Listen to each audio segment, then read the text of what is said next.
নমস্কার বন্ধুরা, নতুন একটা ভিডিওতে সবাইকে স্বাগত। আজকে আমি এমন একটা পরিস্থিতির কথা বলবো যা ভারতের সিভিল অ্যাভিয়েশন সেক্টরে এক বিশাল বিপর্যয় তৈরি করেছে। দেশের সবচেয়ে বড় এয়ারলাইন্স ইন্ডিগো, যাদের প্রতিদিন 2000 প্লাস ফ্লাইট থাকে, হঠাৎ একের পর এক শত শত ফ্লাইট বাতিল করতে শুরু করেছে। কোথাও 200, কোথাও 500, আবার কোথাও 2000 প্লাস যাত্রী আটকে পড়েছেন বিমানবন্দরে। কিন্তু প্রশ্ন হলো, এত বড় ধাক্কা ইন্ডিগোতে আসলো কিভাবে?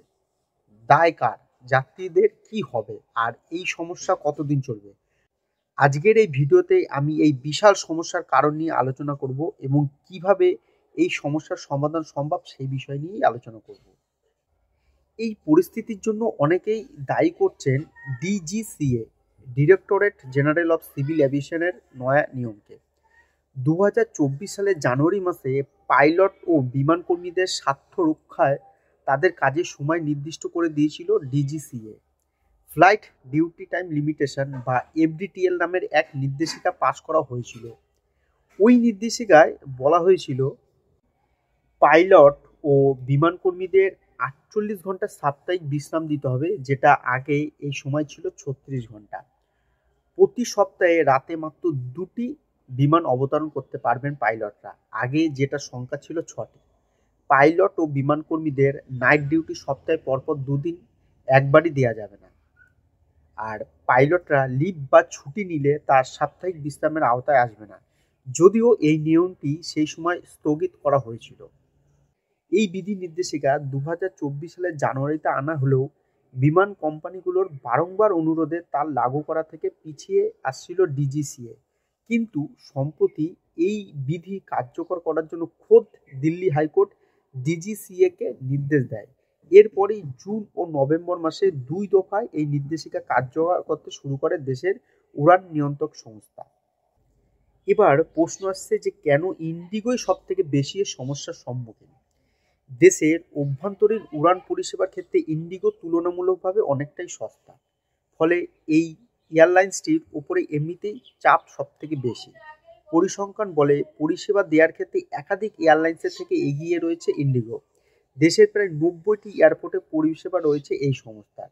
এছাড়াও ইন্ডিগোর প্রচুর পরিমাণে বিমান চলাচল করে রাতে।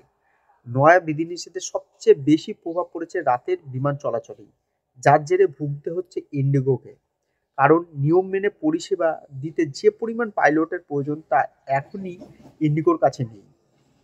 ইন্ডিগোকে নতুন নিয়ম অনুযায়ী পুরনো রোস্টার পুরো বদলাতে হয়েছে, কিন্তু দুর্ভাগ্যবশত তারা সময় মতো প্রস্তুতি নিতে পারেনি, যার ফলে হঠাৎ করে প্রচুর ক্রু লিগালি কাজ করতে অযোগ্য হয়ে যায়, যার আর ফ্লাইট ওড়াতেই পারে না। একটি ফ্লাইট বাতিল মানে সেই ফ্লাইটের পরবর্তী যে সমস্ত সেক্টর রয়েছে সেটাও প্রভাবিত হবে। ঠিক যেমন এক সারিতে ডোমিনো পড়লে পুরো লাইনটাই ভেঙে পড়ে, ঠিক তেমনি একটা ফ্লাইট বাতিল মানে পরবর্তী 5-10টা ফ্লাইট পর্যন্ত প্রভাবিত হবে।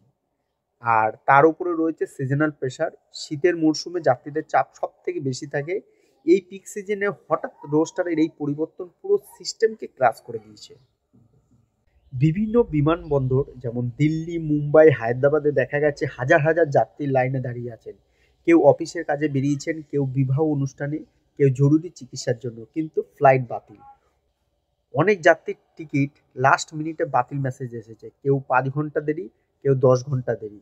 আবার অনেকে দেখেছেন তাদের ফ্লাইট পুরোপুরি বাতিল করে দেওয়া হয়েছে। এর সাথে আরেকটা সমস্যা, বিকল্প ফ্লাইটের ভাড়া হঠাৎ বাড়তে শুরু করেছে। কেউ যদি পরের ফ্লাইট বুক করতে চায়, দাম দ্বিগুণ হয়ে যাচ্ছে। ইন্ডিগো আনুষ্ঠানিকভাবে জানিয়েছে, আমরা যাত্রীদের অসুবিধার জন্য আন্তরিকভাবে দুঃখিত। নতুন এফডিটিএল নিয়মের কারণে রোস্টারিং রূপান্তরের সাংঘাতিক চাপ তৈরি হয়েছে। তারা বলেছে ফ্রি রিবুকিং দেয়া হবে, সম্পূর্ণ রিফান্ড দেয়া হবে, কিছু লাইন আপডেট করে ফ্লাইট ধীরে ধীরে চালু করা হচ্ছে।